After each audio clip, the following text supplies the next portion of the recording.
Foot drop की कोई बहुत ही ज़्यादा इफेक्टिव और एडवांस एक्सरसाइजेज में आपको खुशामदीद कहते हैं। Welcome to our YouTube channel. देखें, ये हमारे पास फुट ड्रॉप पेशेंट आए थे डायबिटिक न्यूरोपैथी के साथ। इनके अंदर क्या है कि पहले इनको आसान एक्सरसाइजेज जो ये कर सकते थे वो सारी करवा दी। अब थोड़ी सी ज़रा मुश्किल एक्सरसाइजेज करवाने की हमने इनको कोशिश की है। उसके अंदर नंबर 1 एक्सरसाइज जो आप देख रहे हैं, इसके अंदर क्या है कि आपने इस तरह से कोई चीज़ रख लें। अगर आपके पास कोई चीज़ अवेलेबल है तो अपने शूज़ ही रख लें। तो अपने पंजे को इस तरह करें, पाँव को थोड़ा सा अंदर की तरफ इकट्ठा करने की कोशिश करें और ऐसे उठें। ऐसे उठाकर फिर आप देखें नीचे रखें। देखें इनके राइट पाँव में कितनी कमज़ोरी है कि ये जब ये एक्सरसाइज कर रहे हैं तो वो राइट पाँव बड़ा डिफ़िकल्ट हो रहा है, इनको प्रॉब्लम कर रहा है। तो यही हमने स्ट्रेंथनिंग करवानी है इनके एंकल की, फिंगर्स की और इनकी जो है वो फुट के मसल्स की स्ट्रेंथनिंग की। ये एक्सरसाइज बहुत ज़्यादा इफ़ेक्टिव है। अगर आप मतलब के न्यूरोपैथी के पेशेंट हैं या आपके फुट वीकनेस है या आपको फुट ड्रॉप है due to any reason, due to any disease, तो आप ये एक्सरसाइज देखकर कर सकते हैं।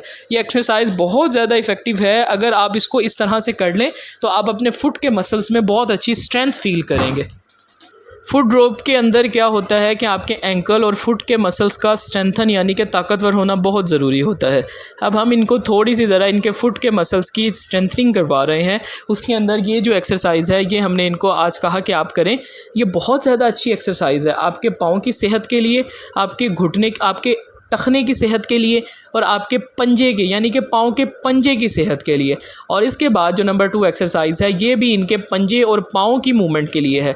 इसमें देखें कि हमने इनको कहा कि आप जो है वो इसको दबाएं और अपने पंजे से आगे की तरफ इसको मतलब कि अपने पाँव से पूरा दबाएं लेकिन पंजा आगे दबाने की कोशिश करें। उससे क्या है कि इनके जो पंजे यानी कि पाँव के जो मसल्स हैं वो बेहतर होंगे। तो ये एक्सरसाइजेज़ आपकी सोलली पाँव की सेहत के लिए हैं कि आपके पाँव के पंजे और आपके पाँव की उंगलियां और आपकी जो एंकल रीजन के मसल्स हैं वो इससे ताकतवर होंगे। क्योंकि टीए मसल यानी कि आपके पिंडली का टिबियालिस एंटीरियर मसल जब कमज़ोर होता है तो आपका फुट ड्रॉप हो जाता है। उसकी हमने इनको स्ट्रेंथनिंग करवाई। अब उसके बाद क्या है कि हम इनके टखने की यानी कि एंकल की और फुट की और इनकी फिंगर्स की, फुट की फिंगर्स की स्ट्रेंथनिंग करवा रहे हैं। इसमें आप देखें कि ये अपने पाँव से, उंगलियों से इसको दबा रहे हैं। अब क्या है कि वो ज़रा बॉल के साथ प्रेशर ज़्यादा आता है तो ये अपने हाथ का भी इस्तेमाल कर रहे हैं। उसके बाद ये एक्सरसाइज भी सोलली फुट के मसल्स की स्ट्रेंथनिंग के लिए है। इसमें क्या है कि आपने नीचे कोई इस तरह से हार्ड स्टूल या कोई चीज़ रख लें, जो आपका वीक पाँव है उसके साथ आप जो है वो इसको दबाएं और अपनी हाथ की स्ट्रेंथ से अपने घुटने के ऊपर दबाव देकर इसको प्रेशर दें। क्योंकि जब आप दबाव दे रहे हैं तो ये हार्ड चीज़ उसके ख़िलाफ़ आपको रेजिस्टेंस दे रही है। यानी कि आप जितने ज़ोर से इसको दबाएंगे उतना आपको इसका बैकअप जो है वो मिलेगा।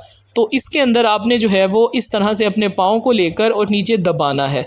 इससे क्या है कि आपके फुट के मसल्स का कंट्रोल बेहतर होगा, वो एक्टिव होंगे, उनका जो न्यूरल सिग्नल्स वीक हो के वो जो पाँव बिल्कुल बेसूद हो जाता है वो बेहतर होगा। अब आप देखें कि ये किस तरह से इसके ऊपर ज़ोर दे रहे हैं पाँव के ऊपर, और ज़ोर देने की वजह से इनका जो पाँव है वो ताकतवर हो रहा है।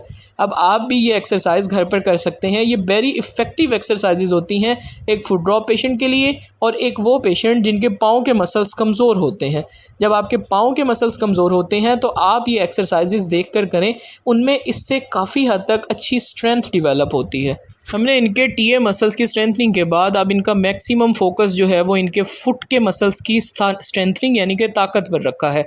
अब आप जितनी ज़ोर से इसको दबाएंगे ये उतनी रेजिस्टेंस आपको देगी और आप उतना अच्छा जो है वो पाँव के अंदर अपने स्ट्रेंथ फील करेंगे। उसके बाद क्या है कि आपने अपने पंजों को इस तरह से मतलब कि ना करना है कि आपने पंजे पे ज़ोर दे के पीछे से पाँव उठाएं और थोड़ा सा अपने आप को उठाने की कोशिश करें। यानी कि पंजों पे वज़न दे के आप अपने आप को भी उठने की कोशिश करें। उससे क्या होगा कि एक जब आप पंजे पे वज़न दे रहे हैं और ख़ुद उठ रहे हैं तो उससे मैक्सिमम वज़न आएगा आपके पंजे पे। तो उससे क्या है कि आपके एक तो घुटने के मसल स्ट्रेंथन होंगे और साथ में जो है वो आपके पंजे के जो मसल्स हैं, उंगलियों के जो मसल्स हैं वो बेहतर होंगे।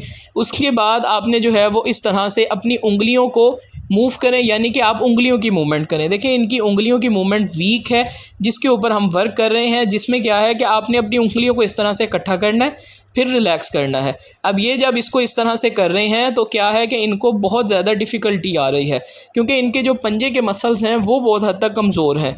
उनकी कमज़ोरी की वजह से क्या है कि ये वो मूवमेंट सही तरह से नहीं कर पा रहे। इसके अंदर क्या है कि आप ये मूवमेंट अच्छे से थोड़ी सी करनी स्टार्ट करें।